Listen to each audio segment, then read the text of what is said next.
I did it!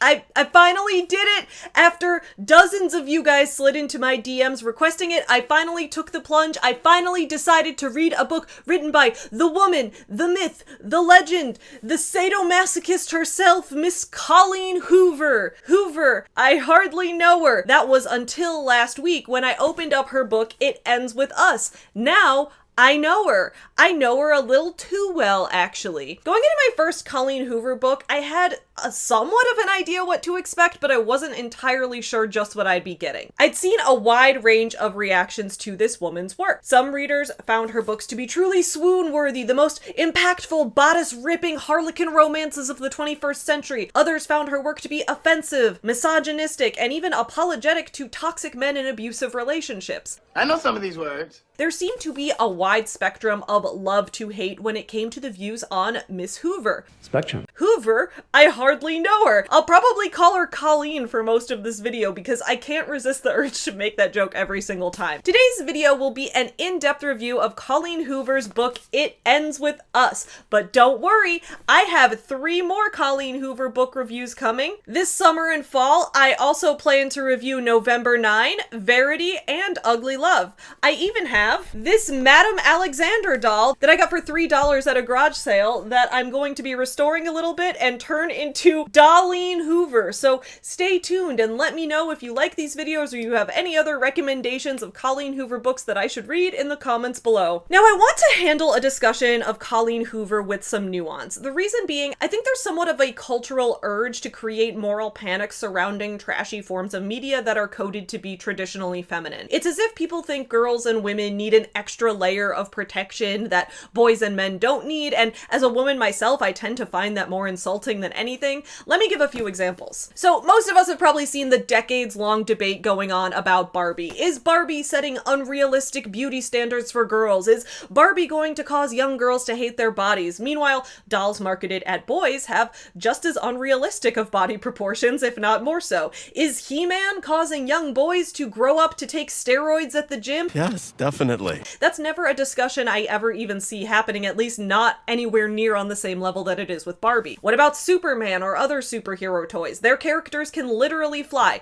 If that's not an unrealistic body standard, I don't know what is. But for some reason, people seem to only panic about it like this when it comes to products marketed at girls and women. And as I've made clear time and time again, Barbie did not cause my lifelong battle with body dysmorphia. That was Angela Anaconda. I think the YouTuber ContraPoints did an excellent job illustrating this concept in her recent video essay about Twilight. I highly recommend that everyone watch that video. I'll link it in the description below. It's the level of literary analysis that I strive to one day create on this channel. It's honestly brilliant. So basically, along those lines, my question is, does Colleen Hoover glorify toxic relationships? All right, that could be kind of good, right?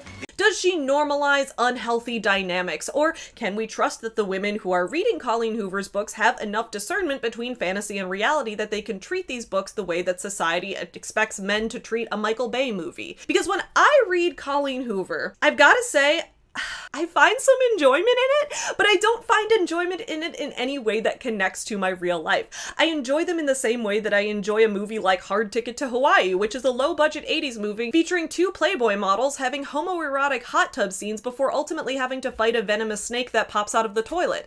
Plus, the movie includes things like car chases, exploding inflatable sex dolls, all kinds of weird deaths. A murder, you say? Are Colleen Hoover's books just the mom at an airport kiosk equivalent of 70s and 80s low-budget exploitation film, or do we need to take them more seriously than that? Do they actually have an impact on the way readers interpret relationship dynamics in real life? Well, that's what we need to explore in depth in our review today, because I don't think the answer lands fully in one camp or the other. Rather, Colleen Hoover straddles the line between realistic fiction and writing completely unbelievable absurdism, but by keeping one foot on either side of the line, by refusing to commit to one way of thinking or the other, I think it is possible for these books to run the risk of having a detrimental impact on readers, especially if they're too young to understand nuance or satire or things like that. Like, would I recommend Colleen Hoover's books to a teenager? No, never, absolutely not. I wouldn't recommend these books to anyone who's too young to have been to college. Just like how I also wouldn't recommend Rudy Ray Moore's Disco Godfather to anyone who isn't a complete adult who's already shown a competent understanding of media literacy. But the problem is, teen girls are reading Colleen Hoover, and in a lot of cases, the discussion around that nuance ends up getting lost. And I think the book, It Ends With Us, perfectly encapsulates this debate, this phenomenon as a whole. At the end of the day, I guess my thesis is that it's all going to come down to expectations versus reality. Things need to be what they say on the tin. When I turn on a shitty movie from the 70s or 80s, I know that I'm going to see a lot of big hair, a lot of boobs, probably a lot of blood, some bad martial arts sequences, probably some hilariously bad on-screen uses of weapons, and then I'm going to walk away from it knowing that it has absolutely no connection to my reality, and that's what makes it so entertaining and funny. Welcome to real life.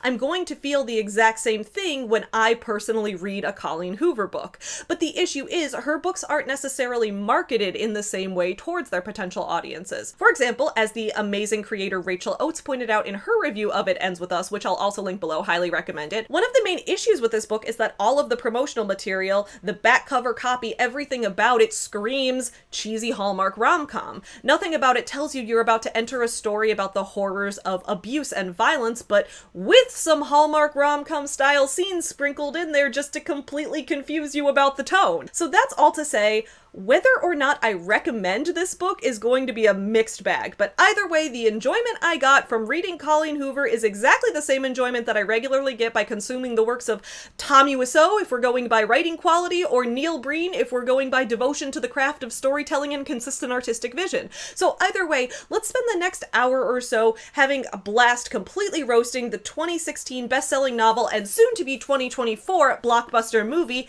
It Ends With Us by Colleen Hoover. Get you some nuts. Yeah, you effin'. Up yours, woke moralist. We'll see who cancels who. Hey everyone! Welcome back to my channel. I'm Savvy, and this is Savvy Writes Books, where we do book reviews and literary analysis of all forms of media, but mostly book reviews, discussions of the book industry, publishing scams, business commentary, that kind of stuff. If you are new here, please don't forget to subscribe because I regularly put out videos just like this on this channel. I'm excited to hopefully soon reach the magical number of 100,000 subscribers, so if you're not yet subscribed but you do enjoy my videos, please do go ahead and hit that button. Don't let our dreams stay dreams. Let's go on this magical journey together. There is no sponsor for today's video, but it was brought to you by my Patreon supporters. Thank you so much to everyone who supports this channel. In the past, I used to put out a video every week, but during the past few months, I've had to switch to every 2 to 3 weeks, and sometimes even a little longer in between videos because a lot of personal life difficulties kind of hit me all at once, and that's why I'd like to extend an extra special thank you to everyone on my Patreon. You guys make it possible for me to keep this channel going and to keep producing videos with the depth of research and quality that I want to provide for you guys. In the description below, you'll see my $5 a month and up supporters where they can link their own social media pages, small businesses, causes they want to promote, so please do check those out as well. My Patreon also includes lots of bonus content like regular weekly blog posts filled with writing advice and motivation, plus bonus videos with extra book discussions, reactions to popular topics, and more. Hope to see you there. The best way I can describe the overall roller coaster that is the inconsistent tone in the book It Ends With Us is Seventh Heaven meets It's Always Sunny in Philadelphia. Holy shit! That was amazing! Which is weird because those two shows do actually have a connection, and it's that the pastor dad from Seventh Heaven also plays Dennis and Dee's biological father on It's Always Sunny, and they spend a few episodes wishing that they were raised by him instead of by Danny DeVito. But I think in the end things actually turned out for the best for the Reynolds twins. We do not diddle kids. Do not diddle kids. It's no good diddling kids.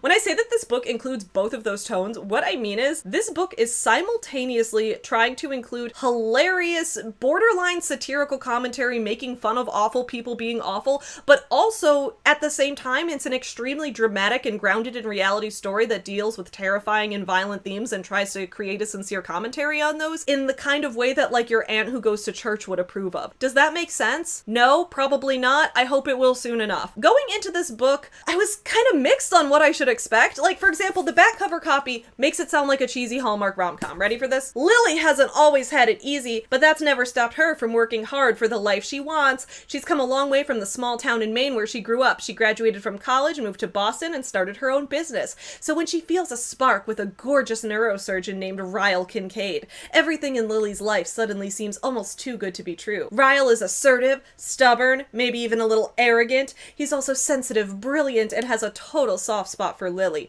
but Ryle's complete aversion to relationships is disturbing.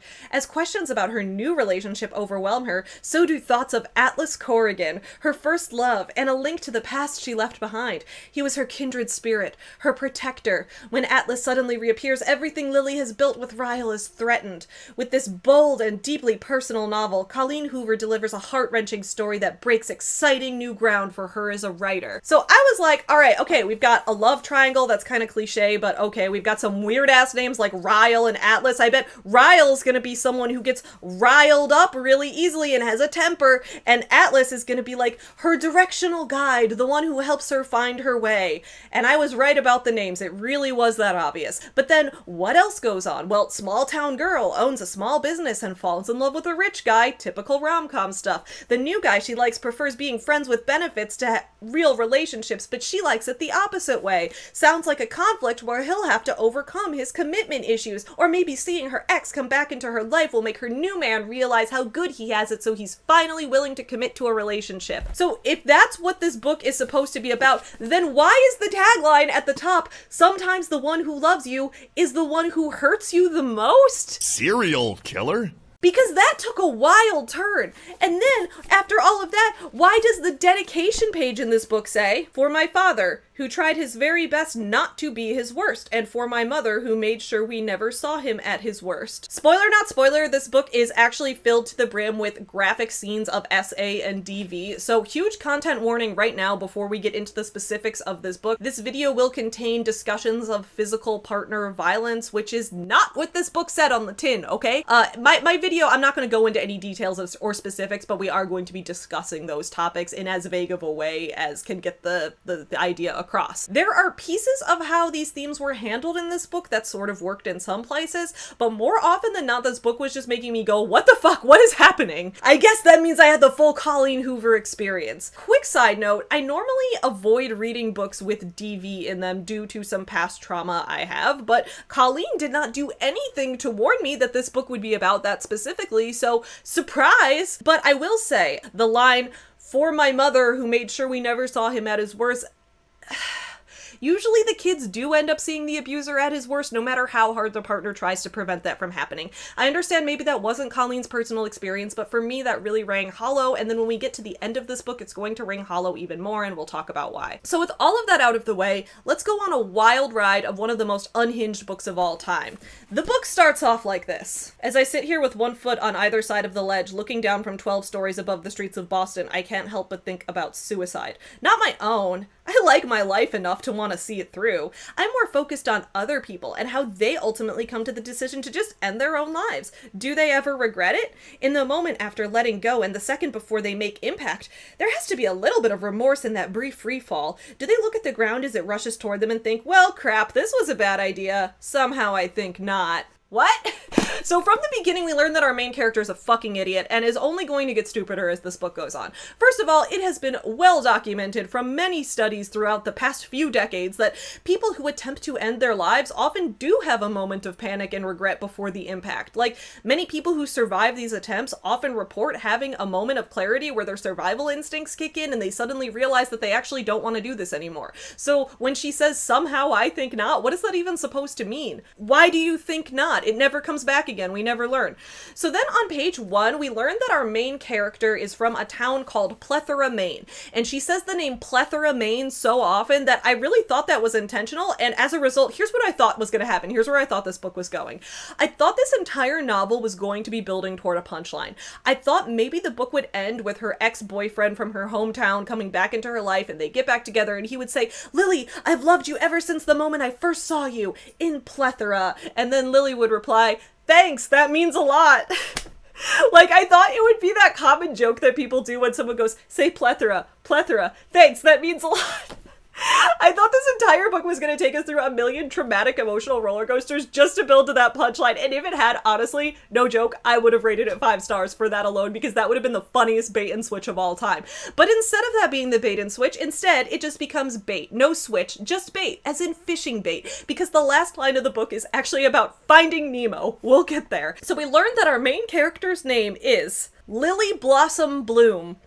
You can't be serious. I'm not kidding. Her mother's was Jenny Blossom and her father was Andrew Bloom, so her parents were like, that's funny, let's also name our daughter after a flower. So her name is Lily Blossom Bloom, and she also loves flowers. Her dream is to one day open a flower shop. I'm getting My Immortal vibes. Not like the Evanescence song, I mean the Harry Potter fanfiction from 2006. Colleen honestly should have just written her to be an emo girl and named her Ebony Darkness Dementia Raven Way. The effect would have been exactly the same. We learned that Lily's father, Andrew Bloom, a very successful and well-respected man from their hometown of Plethora, Maine, has just died, and Lily has just returned from giving the eulogy at his funeral. Or did you think I'd be too stupid to know what a googly was? But Lily's father was abusive, especially to her mother, so when he died, Lily couldn't think of good things to say about him in the eulogy, but her family was pressuring her to say something anyway, so she went up to the podium and was like, here's 5 good things about my father, and then just stood in silence for 2 full minutes to indicate that there are no good things about her father, which honestly, like, based, I could think of some people that I'd want to do the exact same thing for. Anyway, Lily's now sitting on the edge of a roof of an apartment building, thinking about the eulogy that she just gave and also imagining how other people might feel falling to their deaths off of the very same roof. I feel like $1 million.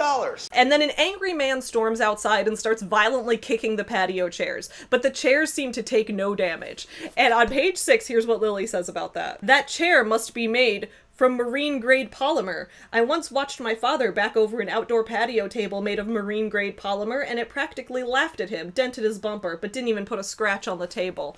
This is important because Lily's narration will remind us that this chair is made of marine-grade polymer about 25 more times throughout the book. Colleen Hoover loves to repeat things like plethora Maine and marine-grade polymer and a few other things that we'll go into as well. For example, on this same page, when Lily talks about how she needs an outlet for her emotions, she says, maybe I need to invest in a marine-grade polymer patio chair. Still on page 6, Lily, who, remember, has just returned from delivering the eulogy of a man she couldn't say anything positive about at his funeral because of how abusive and violent he was, now sees a strange man being violent, and instead of feeling fear, she just gawks at how sexy his huge biceps are. He's just standing there, staring down at the chair. His hands aren't in fists anymore, they're resting on his hips, and I notice for the first time how his shirt doesn't fit him very well around his biceps. It fits him everywhere else, but his arms are huge! We're soon going to learn that Lily is extremely attracted to this man whom she knows nothing about other than he's prone to physical fits of rage. The exact thing we've just learned is her biggest fear, but his biceps are really big, so that makes up for it, I guess. I mean, my biceps are pretty big for a woman at this point, right?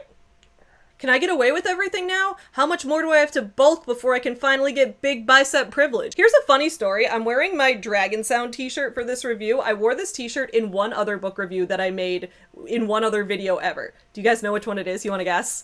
It was my review of Girl Wash Your Face, which came out more than 5 years ago now. And what's funny is that when I filmed that review, this shirt was super tight in my massive boobs and it was loose because on my arms because I had skinny bitch arms. But now it's the opposite because I've had the past 2 years of lifting weights since breast reduction. So the Dragon Sound shirt fits great in the boobs and it's really tight in the biceps. I am awesome! So when are girls on the roof gonna start falling in love with me? That's my question. I wore this Dragon Sound t-shirt as a reference to the movie Miami Connection, which is another low-budget 80s movie that this book reminds me of, because in Miami Connection, the band Dragon Sound is always performing goofy 80s glam rock songs about how we need to fight the ninjas. But then after 2 hours of goofy hijinks, the movie ends with a silent quote on screen that says, "Only through the elimination of violence can we achieve world peace." It's a wild tone shift, and I was like, that is exactly the same thing that Colleen Hoover does. She's like, let's make this story as ridiculous and Hallmark cheesy as possible. Let's make this feel like we're about to watch Vanessa Hudgens fall in love with a time-traveling 13th century knight in The Night Before Christmas. But just kidding. Actually, this book is a serious and dark story about abuse and violence and a commentary on why we shouldn't perpetuate the cycle. So that's why I'm wearing my Dragon Sound t-shirt. In this house, we love Dragon Sound and we listen to DC LaCroix on vinyl. DC LaCroix is the band that performs in another 80s low-budget violent exploitation movie called Hack-O-Lantern, which stars the guy who plays Mac's dad on It's Always Sunny in Philadelphia. So it's Always Sunny dads all the way down today, or maybe I just have a neurodivergent special interest in weird 80s movies. Back to how generically and non-specifically attractive the man on the roof is. On page 8, Lily says, I can't help but notice how unfortunately cute he is. No, cute is an insult. This guy is beautiful, well manicured, smells like money, looks to be several years older than me. His eyes crinkle in the corners as they follow me, and his lips seem to frown, even when they aren't. So I still don't know what he looks like, other than that he's rich and has big biceps. That's like half the men in Chicago's Lakeview neighborhood. I'm wondering if Colleen intentionally skimped on physical character descriptions because she wanted this to be made into a movie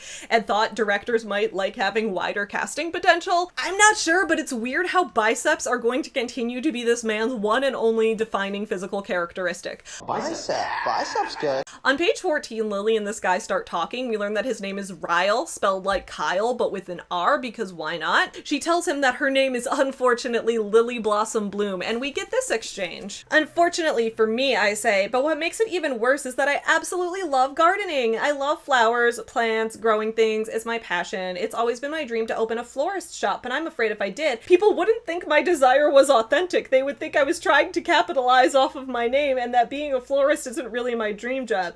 Maybe so, he says, but what does that matter? It doesn't, I suppose. I catch myself whispering, Lily blooms quietly. I can see him smiling a little bit. It really is a great name for a florist, but I have a master's degree in business. I'd be downgrading, don't you think? I work for the biggest marketing firm in Boston.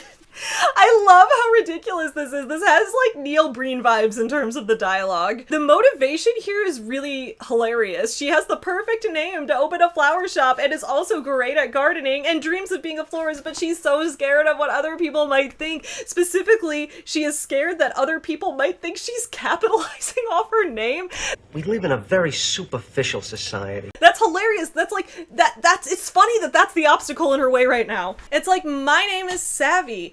I shouldn't start my own small business because someone might be like, you're very business savvy. Is that why you started a business? And so I will never follow my dreams. I will work a 9-to-5 forever. In case you didn't get it, that is sarcasm. I do actually have my own business. It's called Forever Home Friends, and it produces picture books and plushies whose stories are based on real rescue dogs. Plus we donate 10% of our profits to Chicago area animal shelters. Check it out, linked in my description below. We have an adorable collection of my dog, Chewy, with his story about learning to find confidence in himself and accepting the scars from his past. Plus he comes with a cute pit bull plushie. I recently did a talk on my community tab about how real life Chewy, my dog, who's now 10 years old, if you can believe that, he's going through some pretty unfortunate and serious health problems right now, and people have asked, can I help out, because the medical bills have been like a lot, and I'm like, well, I do have a Chewy plushie and book if you want one of those. So anyway, foreverhomefriends.com, linked below. I'm now done being business savvy, back to pretending to hate my name like Lily Blossom Bloom. Can we talk about how Lily works for, quote, the biggest marketing firm in Boston? This is funny because every time Lily's job is brought up in the book, it never has a name. It's always just the biggest marketing firm in Boston. It's like how we hear plethora Maine and marine grade polymer. We also get some wonderful poetic repetition of the biggest marketing firm in Boston. And if this were the only time it was brought up, like, fine. I guess Ryle may not know every marketing firm in town by name, so she's trying to emphasize that she has a successful 9-to-5, but it's funny because whenever Lily's talking to us, the reader, just through her own internal monologue, the company she works for still never gets a name, and instead it's just referred to as the marketing firm or the biggest marketing firm in Boston. You know, the one. On page 17, Lily and Ryle start telling each other naked truths, meaning they're going to be brutally honest with each other about their worst qualities. Here's what happens. So first, Lily explains how her father was abusive and she had mixed feelings on his funeral and all of that. When I was a kid, I found myself looking forward to the nights they would fight because I knew if he hit her, the 2 weeks that followed would be great. I pause. I'm not sure I've ever admitted that to myself. Of course, if I could, I would have made it to where he never touched her. But the abuse was inevitable with their marriage and it became our norm. When I got older, I realized that not doing something about it made me just as guilty. I spent most of my life hating him for being such a bad person, but I'm not so sure I'm much better. Maybe we're both bad people. Ryle looks over at me with a thoughtful expression. Lily, he says pointedly, there's no such thing as bad people. We're all just people who sometimes do bad things. I open my mouth to respond, but his words strike me silent. We're all just people who sometimes do bad things. I guess that's true in a way. No one is exclusively bad, nor is anyone exclusively good. Some are just forced to work harder at suppressing the bad. Cool, so this is very r/I'm 14 and this is deep. We're not beating the My Immortal accusations today, are we, Colleen? Now, in reading this, I was torn. I was like, either this is meant to show that once again, Lily is a fucking idiot, because what 23-year-old adult woman with a master's degree who works for the biggest marketing firm in Boston, no less, has never ever heard the saying, there's no such thing as bad people, just people who do bad things. I feel like I heard that in literally every early 2000s post-Columbine mandatory anti-bullying assembly that we had in public school. How do you get to the point where you're working for the biggest marketing firm in Boston, yet you're struck silent by basically a live, laugh, love-ass slogan? So I was like, either this is here to show us that Lily is a completely incompetent protagonist, or it's meant to be foreshadowing for the fact that Ryle himself is an abuser as well. Because what kind of guy reacts to someone talking about their father's abuse by saying, he wasn't really a bad person though, right? Like, we all do bad things sometimes, don't we? Am I right, guys? That's messed up.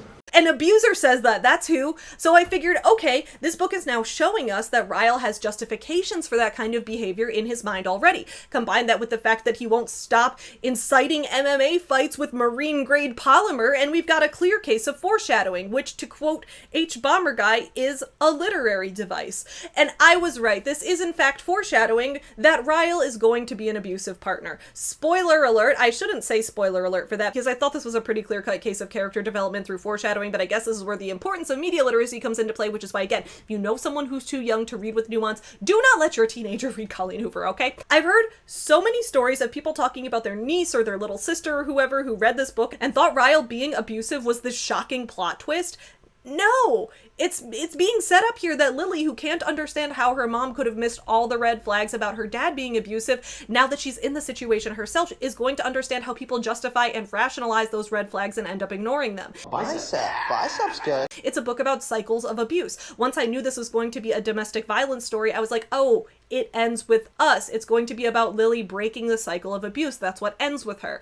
But apparently people think that that's a spoiler. I don't feel bad about spoiling that, because you should go into this book knowing that Ryle is abusive, and the fact that Colleen and her publisher, good old Simon & Schuster, who also published Jake Paul and Gabby Hanna's books, I'm shocked. I am just shocked and appalled that the paragon of ethical publishing, Simon & Schuster, didn't make it clear from the get-go that this book is about abuse. Abuse should not be a plot twist. It should not. So here's where my mixed feelings come in. On the one hand, I think it is disgusting that Simon & Schuster promoted this as a cute romance story and then surprised the audience with violence. I think that's a horrific thing to do to your audience, and I think Colleen Hoover is disgusting for any potential attempts to show this as some kind of plot twist. But on the other hand, I actually do like that this book will eventually clearly show that the creepy male love interest is actually the villain. It's become a trope at this point, like Edward in Twilight watching Bella sleep, or guys like Christian in 50 Shades of Grey stalking Anna all over town. It's become this trope where creepy stalkers get the girl, and as long as they're rich enough to justify it, the audience is supposed to just cheer for it being romantic, or they're supposed to accurately identify it as fetish material, which it is, but the problem is then you can't let minors read it. See the issue here? Like yes, these things are fantasies that appeal exclusively to people who have specific fetishes, and that's not a problem. We don't kink shame here. It's only a problem if you also market it to minors. So I like that this book subverts that. I like that it's actually like, oh, all those times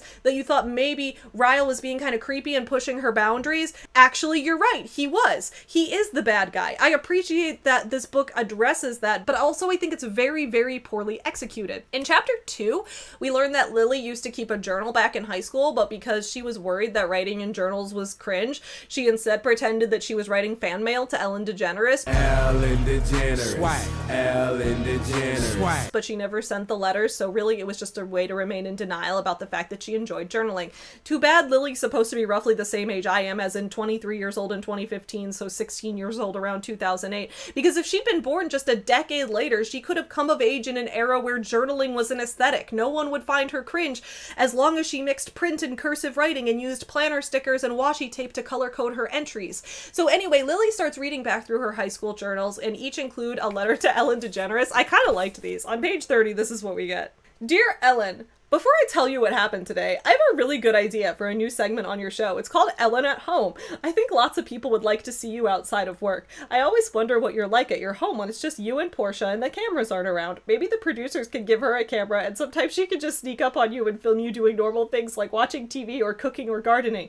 She could film you for a few seconds without you knowing, and then she could scream, "Ellen at Home!" and scare you. It's only fair since you love pranks. Ellen at Home! I don't know why, but the image of Portia leaping out from behind the couch like a jack-in-the-box and yelling, "Ellen at Home!" It made me laugh. I like that suggestion. It's funny. Then, as Lily's journal entries do, she segues into a discussion of what's going on in her life, and this is where we get the flashback scene to how Lily met her high school boyfriend, Atlas. Atlas was a homeless teenager who was living in an abandoned house just behind Lily's, and she would regularly take him blankets and food and things like that to help him out. But her annoying friends on the bus didn't like Atlas. They didn't like having him around because he smelled bad, because he didn't have access to a shower. Which I was also like, okay, Lily, you live in an upper middle class neighborhood, so why wouldn't their public school gym have like a locker room shower? I don't know, maybe they didn't, but I don't know. I don't get it. So eventually Lily starts letting Atlas come to her house after school and use her shower, but he has to leave before her parents gets home because she knows her father, Andrew Bloom, a very well-respected man about town, would not approve of her fraternizing with the homeless. She even goes into detail about how her dad would go on rants at Salvation Army volunteers at the grocery store being like, who needs donations? Nobody should get handouts. We should all work for our money. Pull yourself up by your bootstraps. Like, he's a full-on bad boomer stereotype, but to be fair, there are a lot of people out in the world who still are really like that. So Lily's dad is like that, and he only keeps getting worse. I don't know how to describe it, but on page 34, we get the letter to Ellen that solidified for me that this book was Seventh Heaven meets It's Always Sunny. I don't know why this passage did it, but I wrote it in the margins, so here we go. Let's read it. Dear Ellen, I saw your interview with the presidential candidate Barack Obama today. Does that make you nervous, interviewing people who could potentially run the country? I don't know a lot about politics, but I don't think I could be funny under that kind of pressure. Man, so much has happened to both of us. You just interviewed someone who might be our next president, and I'm feeding a homeless boy. This morning when I got to the bus stop, Atlas was already there. It was just the two of us at first, and I'm not gonna lie, it was awkward. I could see the bus coming right around the corner, and I was wishing it would drive a little faster. Right when it pulled up, he took a step closer to me, and without looking up, he said, "Thank you." The doors opened on the bus, and he let me walk on first. I didn't say you're welcome because I was kind of shocked by my reaction. His voice gave me chills, Ellen. Has a boy's voice ever done that to you? Oh, wait, sorry. Has a girl's voice ever done that to you? Okay, let's confirm real quick. Lily specifically points out that today, on Ellen's show, she interviewed presidential candidate Barack Obama, meaning that this flashback takes place around 2008, when MySpace was popular, when Facebook was just starting to gain popularity among the high school crowd, but was a lot more common in colleges. The first smartphones were rolling out. Those smartphones wouldn't be as widespread as they are now for another 5 years or so. Why do we need to keep that in mind? Because later in this story, it comes across like Lily and Atlas's love affair was in the 1940s. Or something. Like he was a drafted World War II soldier, she was waiting for him to come home. So just keep in mind, this is 2008, and Lily's present day, when we get back into that section of the book, is around 2015 to 2016. Chapter 3 starts 6 months later, 6 months after the night of Lily's father's funeral, when she did the weird eulogy and met Ryle Kincaid on the roof. Now, 6 months later, Lily has just received an inheritance from her dead dad, though it's never specified even a ballpark estimate of how much it was, and she uses this ambiguous inheritance to pay rent on a storefront and open up a flower shop. She's finally taking the plunge. Lily Blossom Bloom can finally be the florist she was always destined to be. On page 42, Lily's mom asks, when's your last day at the marketing firm? And Lily says, yesterday. Love that. Lily's just quit her job at the unnamed biggest marketing firm in Boston to use her unknown amount of inheritance to open up a flower shop that she has no business plan for. But this is not the real world. This is Colleen Hoover world, which doesn't work similar to our world in any way, shape, or form. This was girl world. Which is why none of those things are actually important or an obstacle in any way, because mere moments later, a random rich woman just walks into the store and basically tells Lily, don't worry, I'll do all the work for you for free. This lady sees a help wanted sign on the window, but it's only there because Lily forgot to take the sign down after the previous store moved out. And the lady's like, I can help you decorate. And Lily says on page 44, I just got the keys to the building an hour ago, so I haven't even come up with a design plan yet.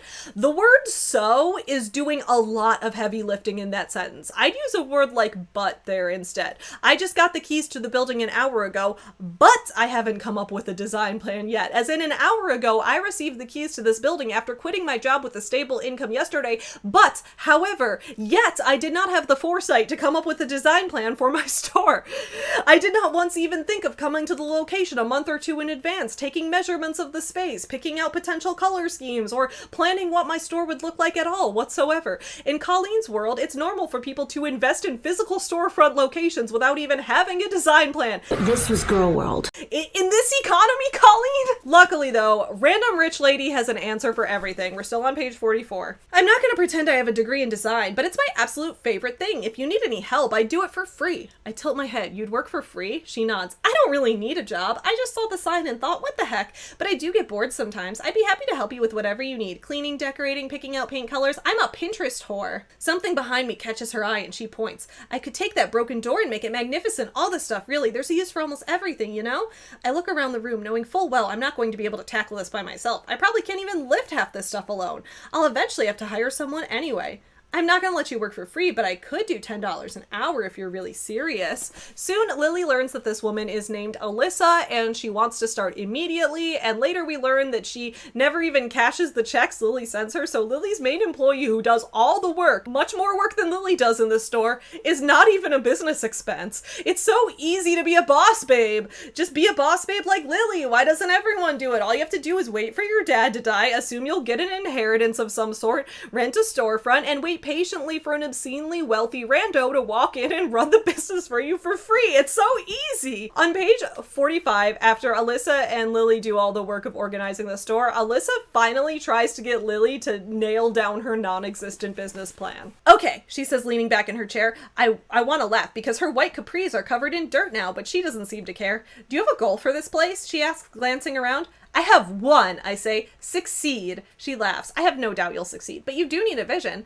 I think about what my mother said. Just make sure it's brave and bold, Lily. I smile and sit up straighter in my chair. Brave and bold, I say. I want this place to be different. I want to take risks. A+ business plan, Lily. I'm sure your professors at your college, where you got a master's degree in business, like you mentioned in chapter 1, would give you full credit for turning that business plan in as an assignment. I'm sure in the process of getting your fucking MBA, nobody ever required you to learn how to write a business plan even once. I'm sure with planning skills like that, you were an extremely valuable employee at the biggest marketing firm in Boston. Soon, Lily decides that she wants her flower shop to be not like other flower shops. She wants to have a goth flower shop, not a prep flower shop. She wants to have an ebony darkness dementia Raven Way flower shop, once again, not beating the My Immortal allegations. At first, Alyssa's like, I'm not sure about this, but Lily hits us with a bit of wisdom. On page 46, she says, someone once told me that there's no such thing as bad people. We're all just people who sometimes do bad things. That stuck with me because it's so true. And I was like, wait, are we really going to keep treating this line like it's deep or thought-provoking? Like, isn't this the most cliche line of all time? Seriously? Plus, I was like, I thought this line was clear foreshadowing for the fact that Ryle is going to be a terrible person, because the context he said it in back in chapter 1 was to dismiss Lily's anger at her emotionally, physically, and sexually to their mother abusive father. So Ryle replying to that with this line is clearly a sign that he's making excuses for an abuser, which it objectively is, because Ryle is an abuser later in this book. So why is it being treated like a nice sentiment that the book actually agrees with? Because non-spoiler alert, spoiler not spoiler, the flower shop is going to do great with this theme. Lily's gonna make a full-time income off of her big titty goth GF flower shop. By the way, Lily has not seen Ryle in the 6 months since that night on the roof after her dad's funeral, but she's about to. Lily injures her ankle while working at the flower shop with Alyssa, so Alyssa's like, oh, let me call my husband and my brother. They're just down the street watching the game at a bar and they can help. So Alyssa's husband and brother arrive, leading us to this scene on page 50. The first thing I notice are his arms. Holy shit, I know those arms. Those are the arms of a neurosurgeon. Alyssa is his sister, the sister who owns the entire top floor with her husband who works in pajamas and brings in 7 figures a year. There's a lot to unpack in that. So yes, Ryle from the roof is Alyssa's brother, and Alyssa's husband Marshall is filthy rich, even though neither he nor Alyssa seem to ever do any work. How is this possible? Colleen hasn't told us yet, but at this point I'm willing to accept that it's just another normal occurrence in Colleen world.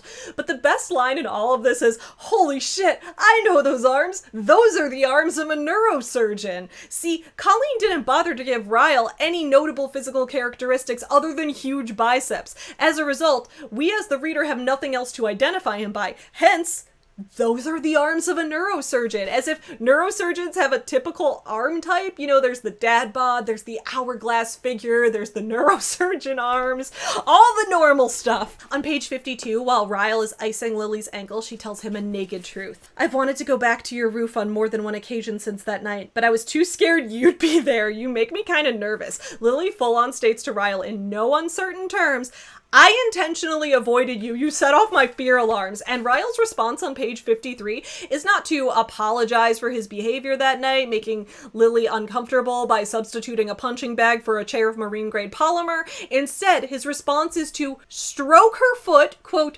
slowly tracing his fingers from the tops of my toes down to my heel. And then he says to her, verbatim, I quote, I still very much want to fuck you. Oh my god. Time and place. At this point, I don't know how there can be any confusion regarding the fact that Ryle is a creep. However, I've heard from other readers that this book is fairly atypical for Colleen Hoover in the sense that her other books don't have the creepy guy become a villain and instead don't address his gross behavior at all. So I get how a regular habitual reader of Colleen's might see this as some sorry excuse for sexual tension.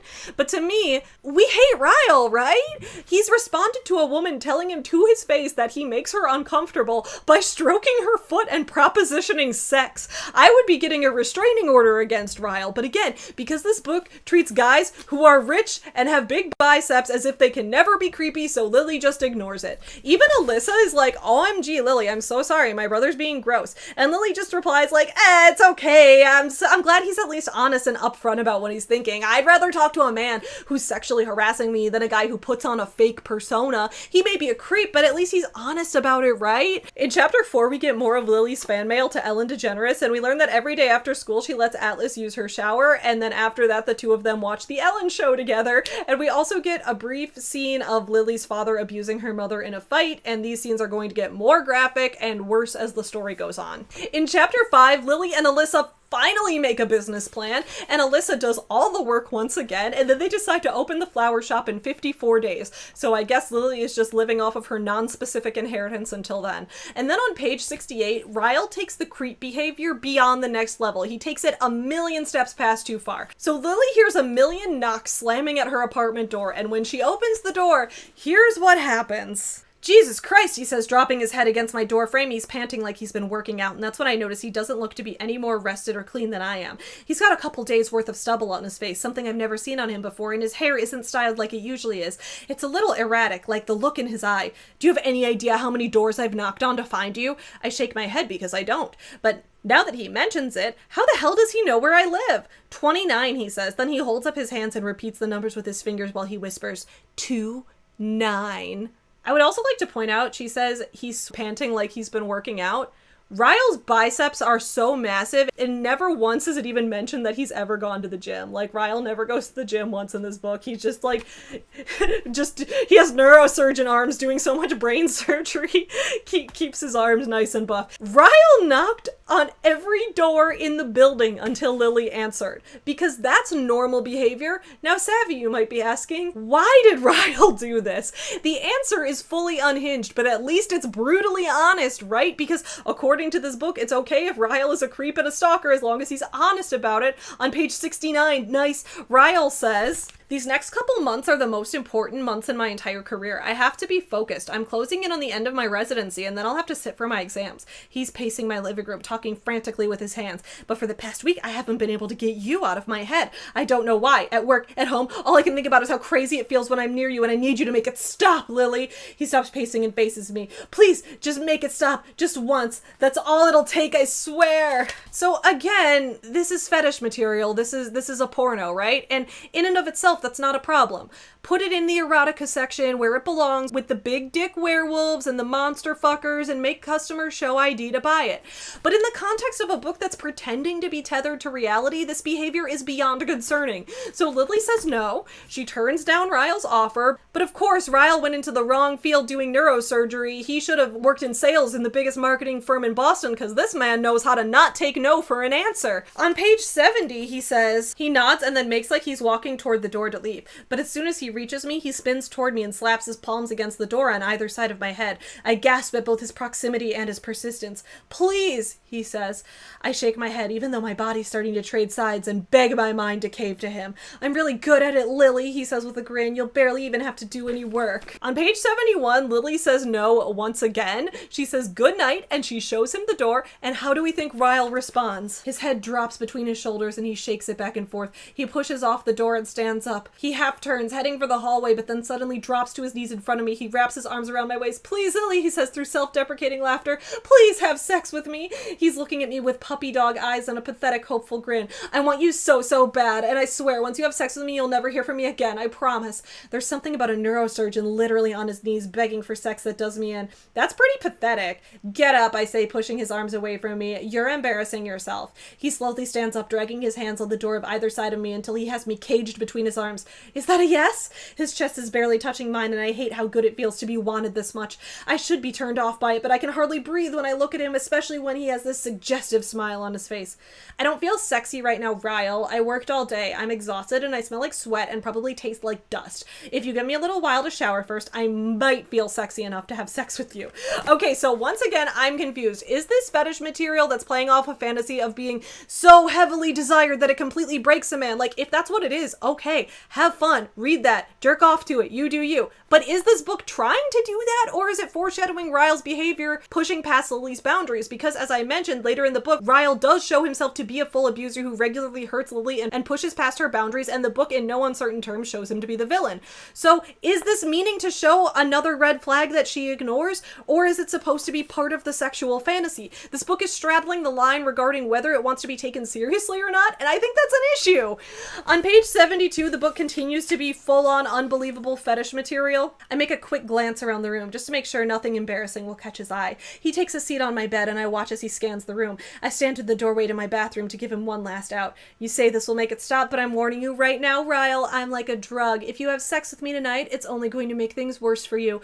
But once is all you're getting. I refuse to become one of the many girls you used to, how did you word it, satisfy your needs? He leans back on his elbows. You aren't that kind of girl, Lily, and I'm not the kind of guy who needs someone more than once. We have nothing to worry about. I close the door behind me, wondering how in the hell this guy talked me into this.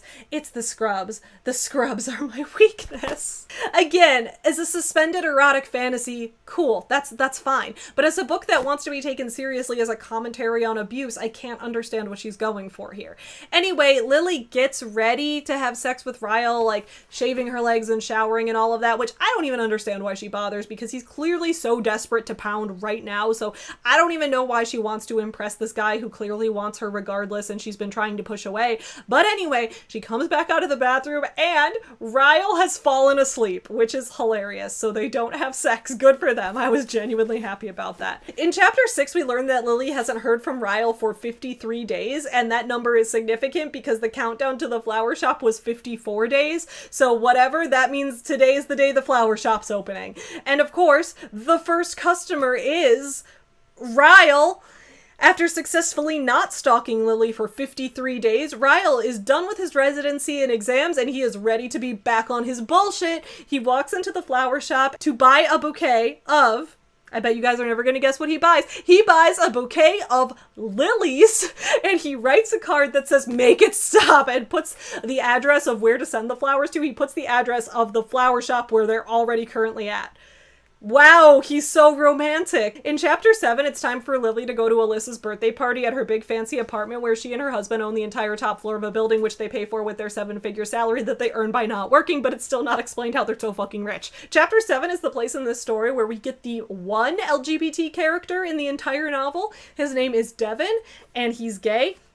And he goes as Lily's date to Alyssa's birthday party. And you did it at my birthday dinner. The fact that Devin is gay only matters because it means he's not competition for Ryle. Seriously, that's the only significance of it. The same effect could have been achieved by Lily bringing her cousin along, but I'm not sure I'd put it past Colleen to rule that out at this point, to be honest. So how does Lily know Devin? As the book states, he was her co-worker back when she worked at the marketing firm. Still no name for it, but Devin also worked at the biggest marketing firm in Boston. While Lily's at the party, she sees a picture on the wall. It's a blurry picture, but after looking at it long enough, she realizes it's a picture of her It's a photo from the night she and Ryle met on the roof of the building. Ryle had taken a picture with his phone, which he got blown up really big to hang on the wall. And what attribute of this picture caused Lily to recognize it for what it was? I bet you'll never guess what it was. It was none other than the marine-grade polymer. Lily recognizes a blurred version of herself sitting on a marine-grade polymer lounge.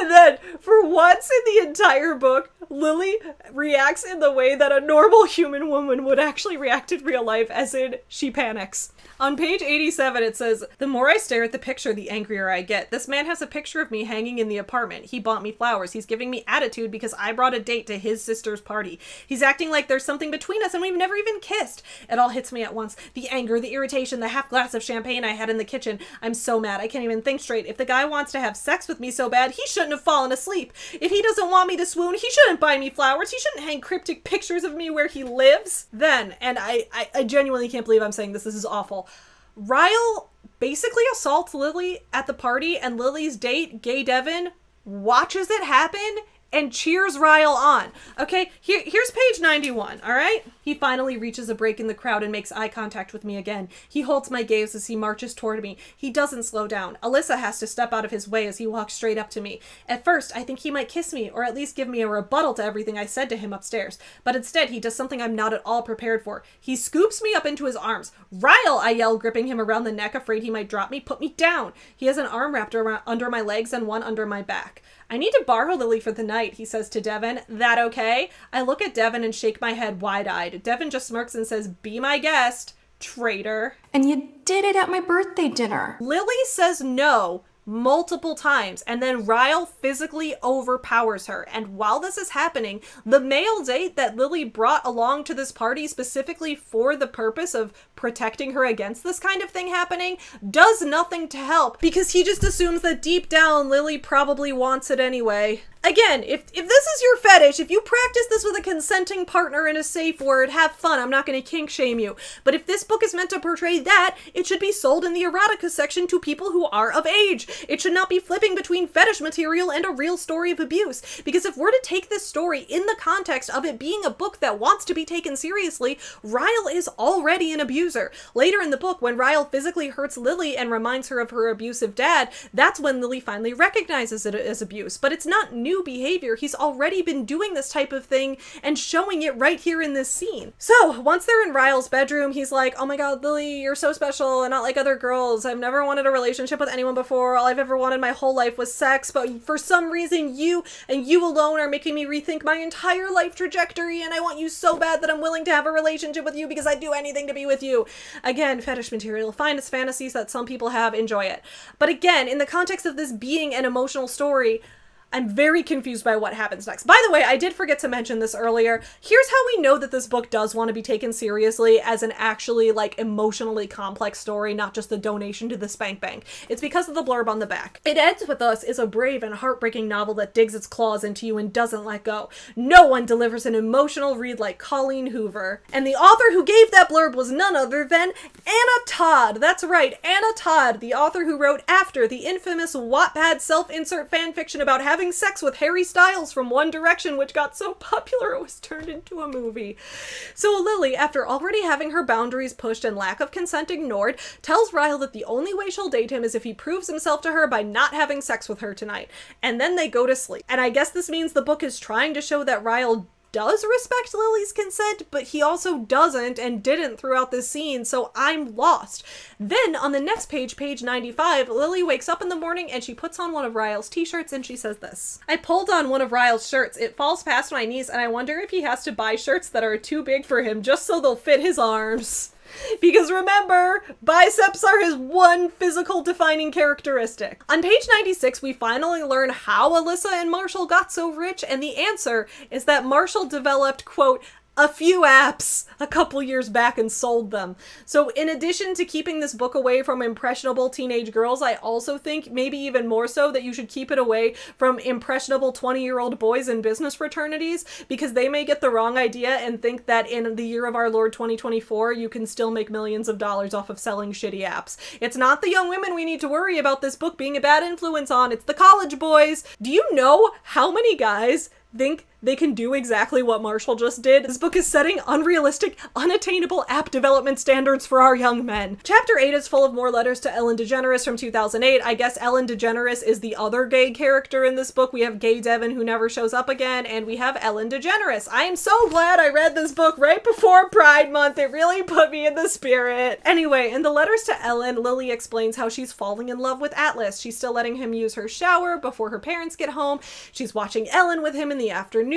Sometimes they work on the garden together, but one day, right as Atlas leaves, Lily sees a horrible scene of her father abusing her mother. She basically walks outside and sees him in the garage hurting her, and Lily jumps on her dad to try to stop him, but her dad flings her off of him so hard that she ends up slamming her head on the ground and she needs to go get stitches at the hospital. We also learn more about how Atlas became homeless. Basically, his dad walked out when he was young, and then his mom got remarried, and his new stepdad didn't like him, so when he turned 18, his mom kicked him out. He stayed with a friend for a few months, and then his friend's family moved, and he tried to go back to his mom's house, but his mom was like, "No, my husband doesn't really like you, so you shouldn't live here."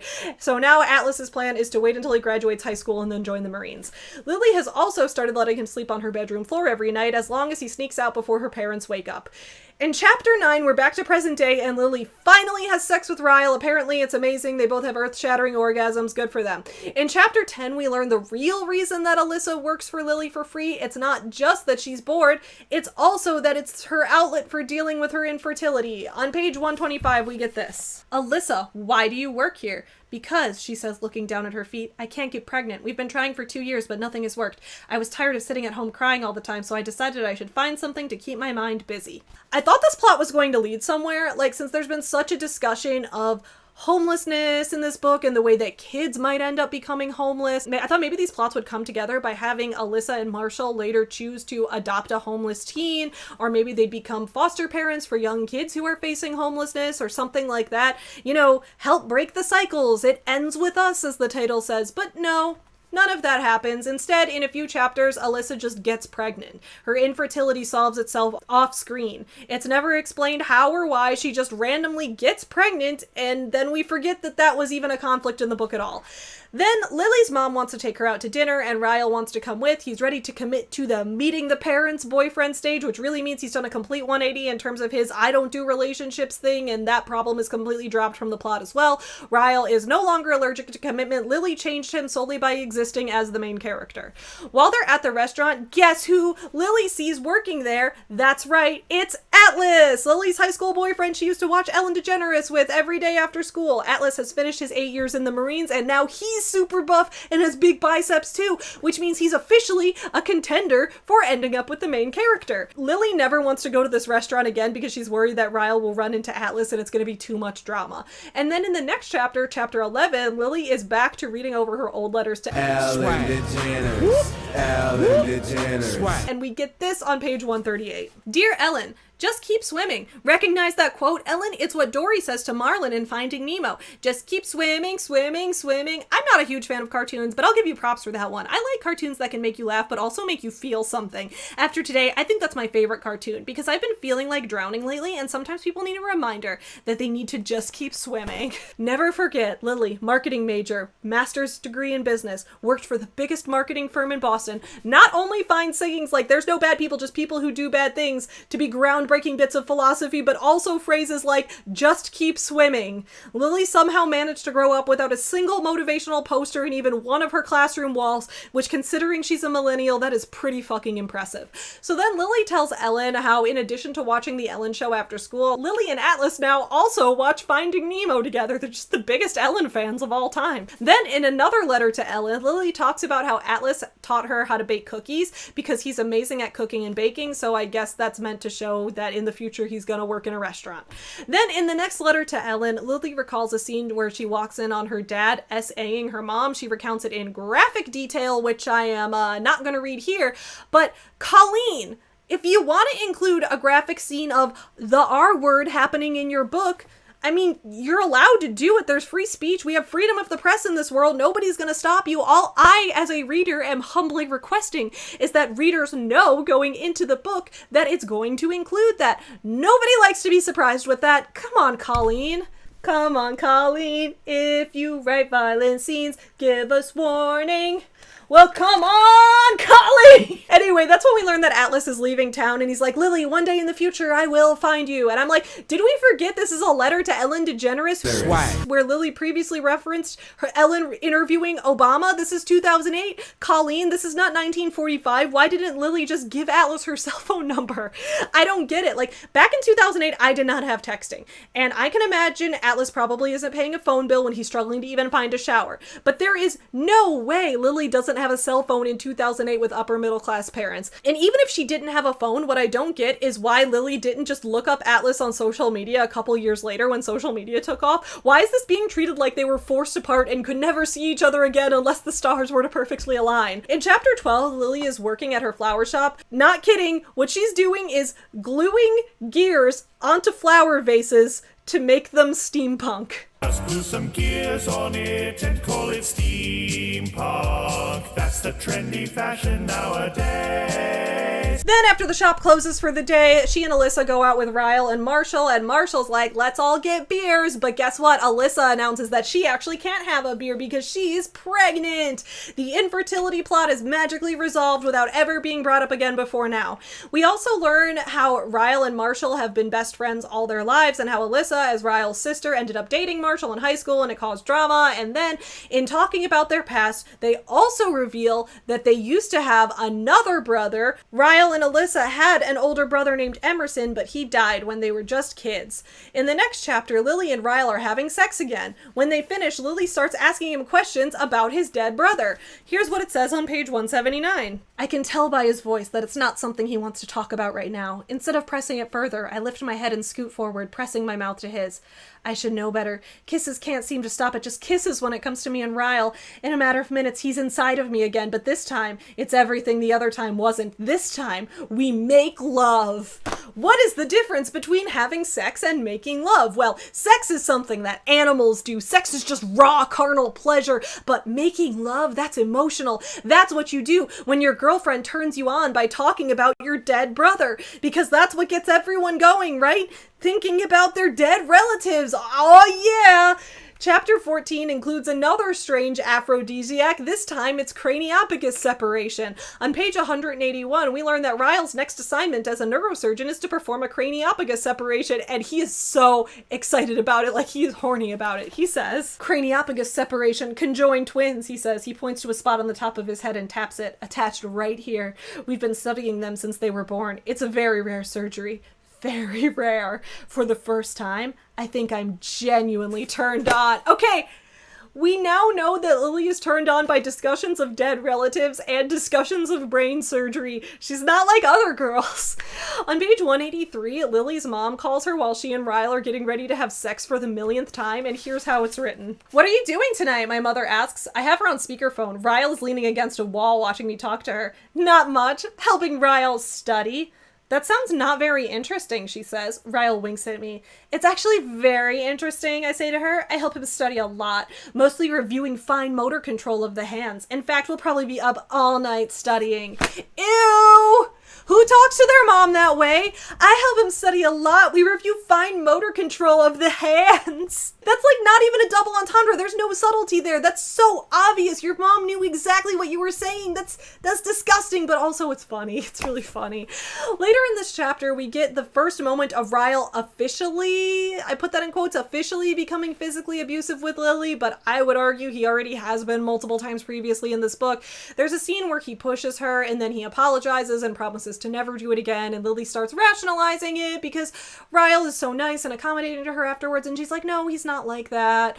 I get what the book's going for here. It's showing how the cycle of abuse can perpetuate. In many of Lily's teenage letters to Ellen, she talks about how badly she wishes her mom would leave her dad, and she can't understand why her mom won't just divorce him already. But now we're seeing Lily, once she's actually in the situation, struggling to leave as well, instead believing that the person she loves could never be so awful like that. And again, I think this was a good idea, but the execution was awful, mainly because this type of serious commentary feels like whiplash in a book that's otherwise full of wacky hijinks and fetish scenes that we're not supposed to take seriously.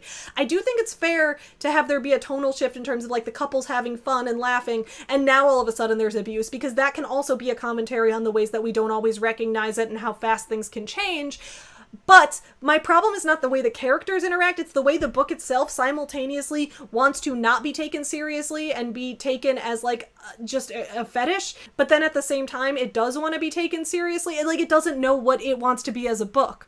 It's just really, really jarring. In chapter 15, Alyssa and Marshall want to go to the same restaurant where Lily and Ryle went with her mom, which is of course the restaurant where Atlas works.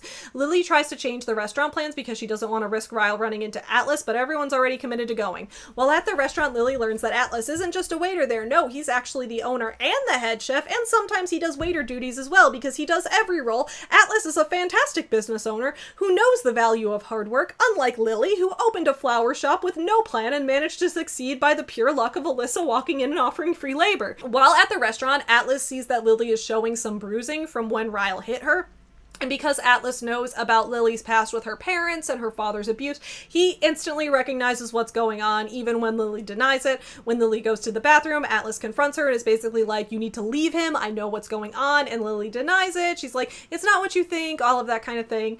Again, in a more serious book that is more grounded in reality throughout, this scene could have really been a nice way of showing how people in abusive relationships find ways to rationalize it, leading to the perpetuation of the cycle. But in this book, it just feels like a lot. At the flower shop next week, Atlas stops in to give Lily a gift, and it turns out that he's been holding this gift for years, just in case he happened to run into Lily in Boston. Again, Atlas, it is currently, what, 2016? Why didn't you just look up Lily on Instagram or get her phone number? I was a teenager back in 2008, and I had the lowest text stuff out of everybody I knew. I didn't even get a texting plan until I started college in 2011, and that was for a limit of 500 texts per month, or else the text would cost 3 cents a piece. And even with all of that in mind, I still managed to have the same phone number now that I did back in 2008. Lily probably does too. Why does Atlas just seem completely unaware of the existence of technology? Anyway, in this scene, Atlas finally does give Lily his phone number, but he writes it on a piece of paper instead of putting it into her phone, because of course he does, because Atlas is not like the other guys. He's a hipster who doesn't know how to text. So he gives Lily a gift that he's been holding onto for years. Lily opens it, and it is a signed copy of Ellen's memoir, which he'd gotten signed for Lily, and he'd gotten Ellen to write her a little inscription that says, just keep swimming. I love how much Ellen DeGeneres has become a character in this book as well. We've got Ellen, and we've got Gay Devin, who we're never going to hear from again, so Colleen is truly a hashtag ally.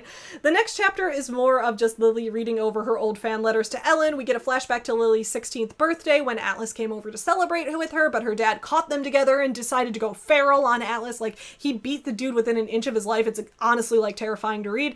But then, because Lily's dad is a well-respected man about town, and this book is half composed of anachronisms, nobody ever even cares that he's been caught doing a violence. Dad is just like, I caught this homeless guy trying to seduce my sweet, innocent, upper middle class daughter. And everyone in town is like, wow, Dad, you're such a hero. And Lily's like, no, actually we were dating. And Dad's just like, no, he was homeless, remember? And everyone in town was like, yeah, that high school kid was homeless, so he must be a no good, dirty, rotten scoundrel. And that's Lily's last ever letter to Ellen, so we're now done with flashbacks. Chapter 18 is once again thoroughly unhinged. On page 223, Lily's at Ryle and Alyssa's apartment, or I guess the entire floor that Alyssa and Marshall own because they're rich app developers who don't work, and Lily's just sitting around rubbing Alyssa's tummy to feel the baby kick. And then we get this. I can't wait for you and Ryle to have a baby, she says. I don't know if he wants any. We've never really talked about it. It doesn't matter if he doesn't want any, she says. He will. He didn't want a relationship before you. He didn't want to get married before you, and I feel a proposal coming on any month now.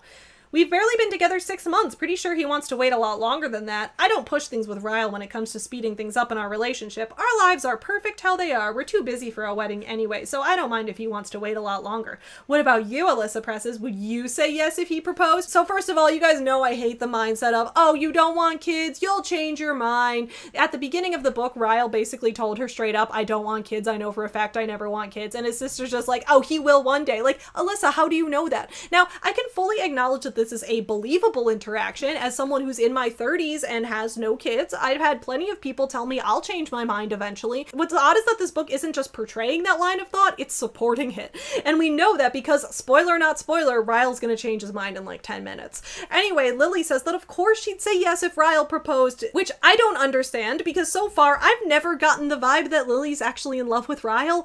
The book does a great job of showing her having been in love with Atlas years ago, but her relationship with Ryle so far has been largely fear-based, with a few passionate sex scenes thrown in. We've rarely seen them even have a great time together. She doesn't seem to have any moments of elation of like, oh my goodness, I am in love! There's no joy, but I guess they're in love now. Anyway, Ryle overhears that Lily would totally marry him, so he's like, let's go to Vegas right now and get married. Why Vegas? They're in Boston. That's like a 5-hour flight and it's already nighttime. Why don't they just go to the courthouse tomorrow? The book never shows either of them having a particular attachment to Vegas or even indicates that either of them have ever been there before. I guess it's just like, oh, Vegas does quick weddings, so let's go there. But why? The courthouse also does quick weddings. Sure, Vegas is probably more fun, but these characters haven't given us any indication that they want to visit this particular city for any reason. The way it's written is like, they fly there, they get married real quick, and then they turn around and fly back home. It's just a waste of time and money. But don't worry, on the plane ride to Vegas, Lily and Ryle discuss all the important things that couples need to discuss before getting married in Vegas. This is the start of chapter 19. Ryle and I talked about kids on the flight to Vegas. I wanted to make sure that the possibility was open for discussion in our future before I made a commitment to spend the rest of my life with him. He said it was definitely open for discussion. Then we cleared the air about a lot of other things that might cause problems down the road. I told him I wanted separate checking accounts, but since he makes more money than me, he has to buy me lots of presents all the time to keep me happy. He agreed. He made me promise I'd never become vegan. That was a simple promise. I love cheese too much. I told him we had to start some kind of charity or at least donate to the ones Marshall and Alyssa like. He said he already does, and that made me want to marry him even sooner. He made me promise to vote. He said I was allowed to vote Democrat, Republican, or Independent as long as I made sure to vote. We shook on it. By the time we landed in Vegas, we were completely on the same page. So much to unpack here. First, no the fuck you are not on the same page. Do they want kids or not? Lily says she does, and Ryle says he's open for discussion. Cool! The discussion time is now, before you get married. But Lily thinks the fact that he's open to discussing it in the future, it's definitely a topic we can discuss one day, is enough to make a lifetime commitment. Alright, sounds good. I love their financial plan so much. We can keep separate accounts as long as you buy me gifts.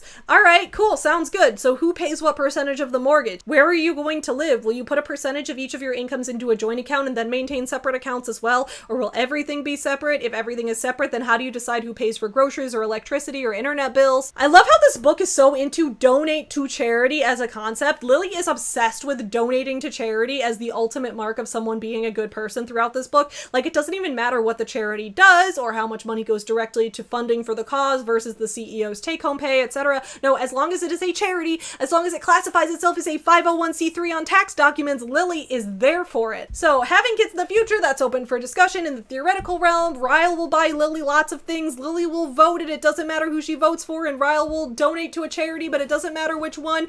Sounds good. Time to get married. We don't actually see the Vegas wedding happen at all. Was it in a Vegas chapel? Was there an Elvis impersonator? Did anyone try a slot machine? Who was drunk? Did they celebrate with champagne? Did they listen to fun music and dance together on the plane ride back? We'll never know. It skips right over the wedding scene as if we, the readers, would not care at all about the scene of two of the main characters getting married, which is an extremely Seventh Heaven thing of it to do. Lily reminds me a lot of both Matt and Heather from Seventh Heaven, and Ryle reminds me of Aunt Julie before she got sober. 6 weeks later, Ryle finds a piece of paper that Atlas left with his number on it, and he flies into a rage about the fact that Lily is still in contact with her ex. He ends up pushing her down the stairs, and then when she wakes up after going unconscious, he lies to her about it and is like, you fell! So Lily doesn't believe that. She kicks him out. Good for her, honestly. But unfortunately, they do stay together. And then we get another extremely traumatic scene when Lily and Ryle are with Alyssa and Marshall again. Alyssa notices that Ryle's been weird, and Alyssa thinks it's because he hasn't yet told Lily the lifelong secret that he's been hiding. Are you ready for the lifelong secret? Remember how Ryle and Alyssa had an older brother, but he died a long time ago? That's because, I hope you're ready for this, Ryle killed him. It was an accident. Apparently Ryle and Alyssa's parents kept a gun in the house and the kids were all playing with it because they didn't know it was real, and then Ryle accidentally shot Emerson. And I can't believe I'm about to say this. This is just so much, okay?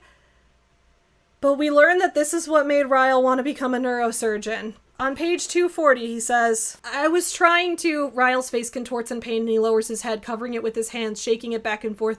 I was trying to put everything back inside his head. I thought I could fix him, Lily. Yes, we learned that the entire reason that Ryle fell in love with neuroscience is because he shot his brother in the head and he was never able to put all the pieces of his head back inside, so now he tries to fix other people's heads as a way to cope with the trauma. Things can never be anything less than the most extreme possibility in Colleen Hoover's world, can they? I wonder if, before she starts writing, she sits down and she's like, what's the highest stakes possible reason for this relatively normal everyday occurrence? In itself, that's not a bad writing exercise. I think this is why people probably like her books so much. It's just fascinating to be like, girl, what the fuck is going on inside your head? You just sit there in anticipation of how this book could possibly get more extreme than it was 10 minutes ago. Like, this is Colleen Hoover sitting at her desk writing, okay? I'll make this character a neurosurgeon, but why is he a neurosurgeon?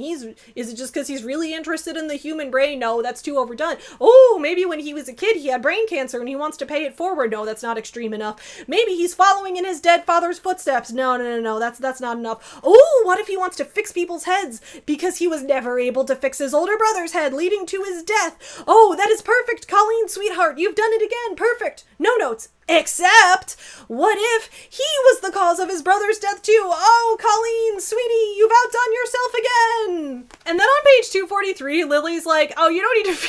She tells him he doesn't need to feel too bad about this, and the reason is, remember what you said to me on the roof that night? There's no such thing as bad people. We're all just people who sometimes do bad things. So once again, I can't tell if this line is meant to be taken as an actual message and theme from the book, or if it's meant to be something that Ryle said as a red flag. Is the fact that Lily's repeating it to him now a sign of how she's fallen into the trap of being willing to make excuses for an abuser, or is it an actual theme? From a novel structure perspective, the way the line is stated in the first 10% of the book and then repeated more than twice throughout it so far, it makes it seem like we as the readers are supposed to take it away as a stated theme, but the context of it makes it seem like it's supposed to be the opposite of what we take away because it's a villain saying it to make excuses for another villain's behavior.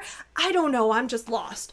So then a couple pages later, we learn that Ryle is being offered a job in Minnesota and he's going to take it because he never intended to stay in Boston forever, and Lily should come with him since they're married now or whatever. And Lily's like, wait, you married me knowing I own a flower shop here, so how is this not brought up during our extremely thorough life plan we made on the way to Vegas? So Ryle's basically like, fine, okay, maybe I won't take the job in Minnesota then, but I am going to Cambridge for a few months to do a specialized doctor course. And Lily's like, oh yeah, that's fine. I could use some time without you anyway. We've been married for like 2 months and you're a horrible husband, so go ahead. Then on page 249, Lily goes over to Alyssa's apartment that takes up the entire floor, and there's a note on the door telling her to go to a different apartment unit. So she goes to the new unit and Ryle's there.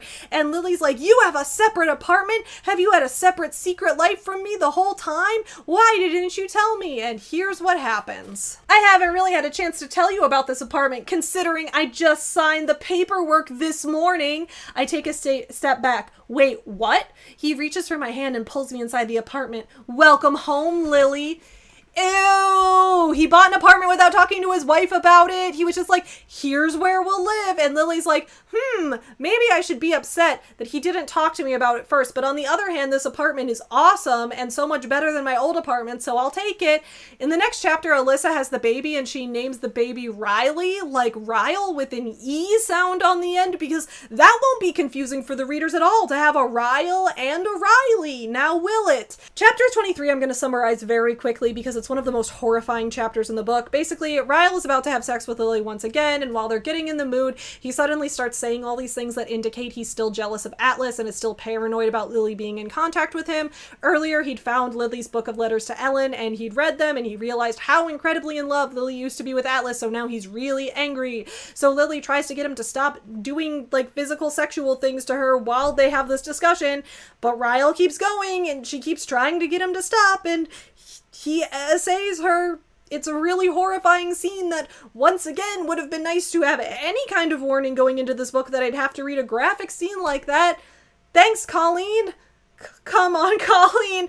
Once Ryle's asleep, Lily texts Atlas to come get her because she needs somewhere to escape to, and this is when we get to the biggest plot twist of all. Are you ready for this? Atlas does, in fact, know how to text. I'm sorry, that wasn't actually a plot twist. I was joking. It turns out Atlas can text, and the fact that he seemed to be living in the last century for the rest of the book is just a plot hole that's meant to make their lack of communication make sense. We do actually get a plot twist because Atlas picks her up and he takes her to the hospital where Lily finds out from the doctor that they can't give her a CT scan for her concussion because she's pregnant! Lily is now feeling understandably extremely overwhelmed, so in the car on the ride to Atlas's house, she reminds herself to just keep swimming. Dude, I wish Colleen had dedicated this book to Ellen DeGeneres. She already dedicated it to her own abusive father, so imagine if she'd been like, to Ellen DeGeneres, who managed to hide how abusive she was for decades longer than most people can. Because that would be, that's so ironic, right? When this book was published, everyone still thought that Ellen was a super nice lady. It turns out that Ellen was the surprise villain of this book all along. Like, Ryle being evil, I could tell that from page 1, but Ellen, none of us saw that coming. Lily stays over at Atlas's house, and when he leaves to go to work at the restaurant the next day, he leaves her a little piece of paper with his work number, and on the paper, once again, he writes, "Just keep swimming." Then, while chilling in Atlas's guest room, Lily writes another letter to Ellen about all the ways her life has changed. She then goes to her flower shop, and while she's there, Ryle stops by. He's like, "Hey, I'm leaving for England for my neurosurgeon training today," and Lily's like, "Good, I don't want to see you right now." On page 292, the chapter ends with Lily thinking to herself, "I can't believe that part of that man is growing inside of me, and I can't believe I'll one day have to admit that to him." This is when it hit me that the discussion surrounding whether or not Lily's keeping the baby is not a discussion. This book does not acknowledge the possibility of Lily terminating the pregnancy. It's as if that concept just does not exist in this universe whatsoever. This is also a very Seventh Heaven way of approaching this topic, because if Lily had considered that, if Lily was like a pro-choice person, she maybe would choose to terminate the pregnancy considering the position that she's currently in, but maybe not. Maybe she wouldn't, because maybe she's feeling a bond to this potential baby, even though she's grossed out by it being Ryle's baby. But the book doesn't even let her consider it or take her through this thought process. And I'm wondering if that's so that Christian moms will still buy the book for their book club. Like, that has to be the reason, right?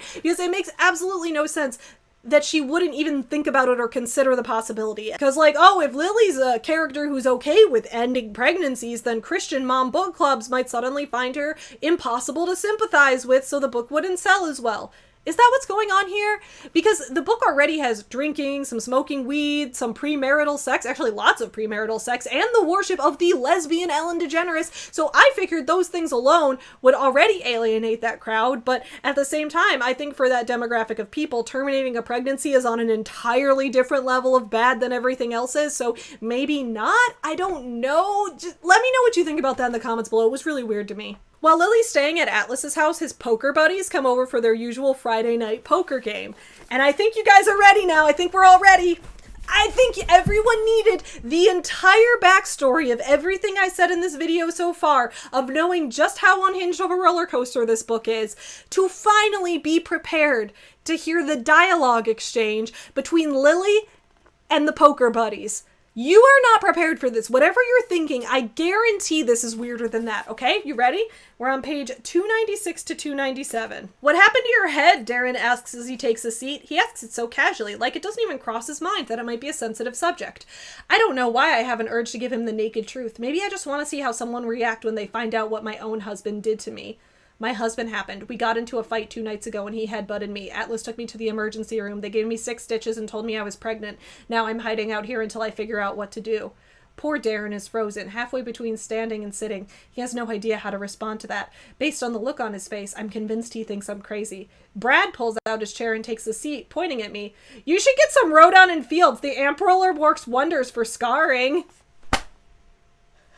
I will give everyone a minute to pick their jaws up off the floor and rehinge the bottom halves of their faces. Let's all just take a second and process that, okay? Fortunately, Darren goes, Jesus, Brad, you're worse than your wife with this direct sales shit. But then Brad replies with, I'm not trying to sell her anything, the stuff works. Then he tells Darren that he should use the Rodon and Fields amp roller on his acne because having acne when you're 30 is cringe.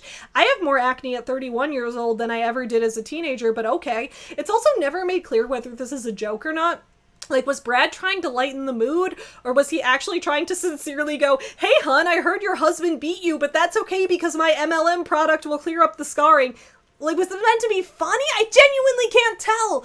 The tone of this book is all over the fucking place. We never see Brad again after this scene, so we don't know if Brad is usually a huge asshole who constantly belittles his friend's emotions to make a quick buck, or if he's just a really socially awkward guy who doesn't realize when his jokes are actually being hurtful. Either way, I guess we don't like Brad. Anyway, Lily eventually decides to go back home and deal with her problems. She and Atlas are like, I'm still in love with you after all these years, and they clearly want to be together, but because the book still has like 50 more pages left, Lily has to be like, no, Atlas, first I must heal on my own.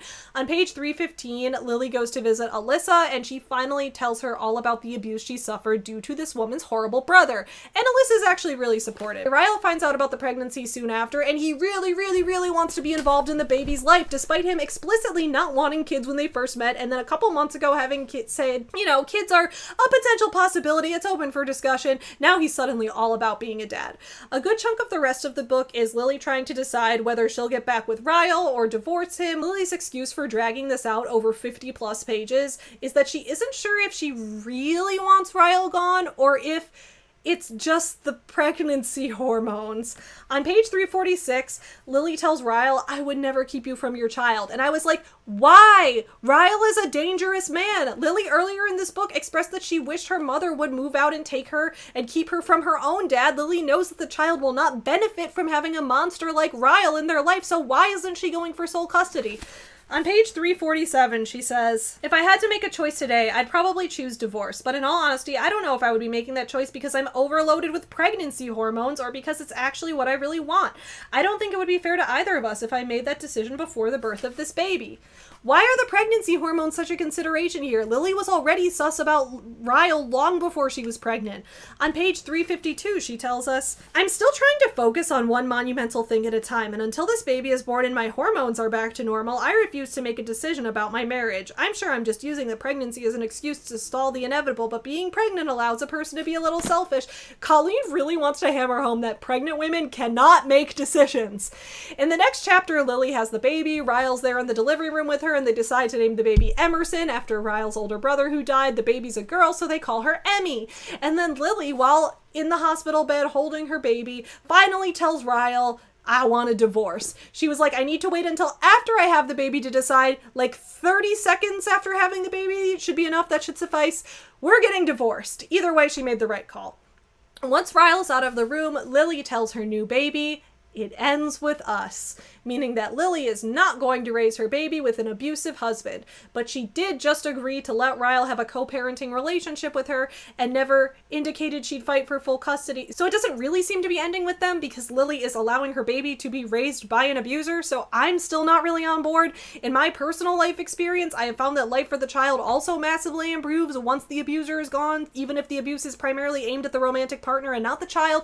But what do I know about my own personal trauma? Then we get an epilogue. In the epilogue, Lily drops Emmy off at Ryle's house because it's his turn with custody, which is not a happy ending in my opinion, but thankfully she runs into the true love interest of the story, Atlas.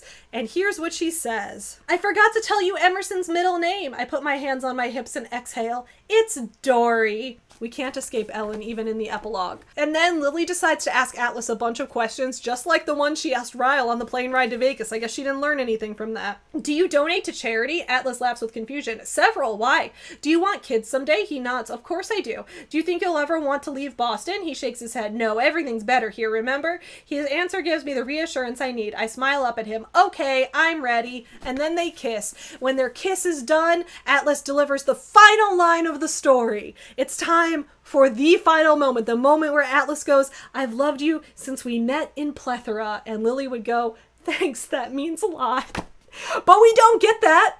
So unfortunately, I won't be able to rate this book 5 stars. I might go for more like 2.5 stars instead. Half credit for how entertaining most of the book was to read, but only half credit because the book was also horrifying and disgusting to read. Anyway, here's the actual last line that Atlas says. You can stop swimming now, Lily. We finally reached the shore.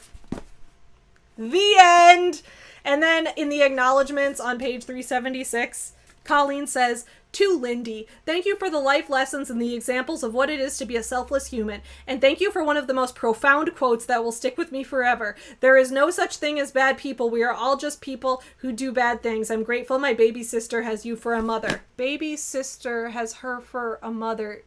Is this Lily's stepmom, aunt? I'm lost on who this is. Anyway, the point is we're all just people who do bad things actually was supposed to be a sincere theme from the book, not foreshadowing of Ryle's abuse apologetics. Either that or Lindy is a terrible niece or aunt or sister or mom or stepmom or whoever. No, I mean, I didn't mean that. None of this is Lindy's fault, obviously. Lindy's innocent. We love and support you, Lindy, whoever you are. Basically, here's what I've gathered from reading Colleen Hoover. If you read one of these books and you think, wow, this is really romantic and genuinely emotional. I feel things while I read this. I hope my relationship can look like this one day. Then you need to stay far the fuck away from Colleen Hoover, okay? If you read one of her books and some of the scenes in them and think, wow, this is a fetish. I want the scene in my bedroom to look like this under the assumption that my partner and I can both agree to stop if either one of us says the safe word, then go ahead, have fun reading. I can kind of see the appeal in the hot mess that is Colleen Hoover. It's the same reason I love getting stoned and watching my favorite Canucksploitation film Ryan's Babe, an early 2000s B-movie from Saskatoon, which is also filled with scenes of stalking, non-consent, and extremely weird hijinks you can never predict at any moment, all set to a weirdly upbeat soundtrack. Does it make sense tonally or emotionally? No. Is it weird as fuck to see what the creator could come up with just in a your brain fascinates me kind of way? Hell yes. So whether or not I recommend Colleen Hoover's It Ends With Us entirely depends on what you're hoping to get out of it. And I want to be clear that I definitely do not recommend this book, or based on some of the reviews I'm working on in the future, any of her other books either, if you're in a place where reading scenes with violence and assault could bring back bad memories or put you in a bad emotional state. And I do think it's also worth criticizing Simon & Schuster, which is basically at this point the TLC of book publishing, that they didn't disclose what this book was going to be about, and they kept people who may want to avoid certain sensitive topics or triggers from having the ability to make an educated decision before going into the book.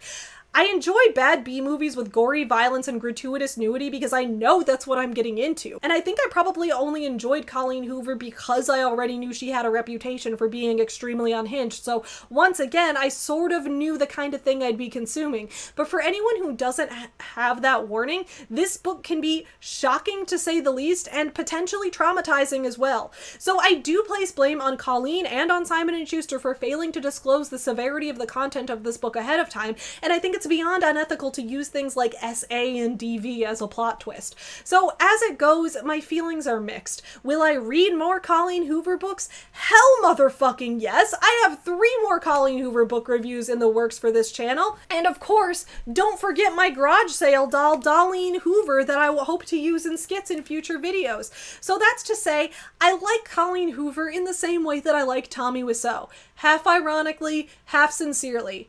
Because ironic enjoyment also requires sincere enjoyment, otherwise no true enjoyment would have actually been present. I'm curious what you guys think about Colleen Hoover as well. Did my interpretations of the book match up with yours? Did you have different thoughts on it? Which books of hers would you like to see me review next? I think the next one I'm going to be doing is November 9, but we'll see. Anyway, I will see you guys again next month for more videos. Got some Pride Month topics coming, but in the meantime, have a great rest of your day and enjoy your reading. Bye! Get you some nuts. Yeah, you effin'. Up yours, woke moralist. We'll see who cancels who.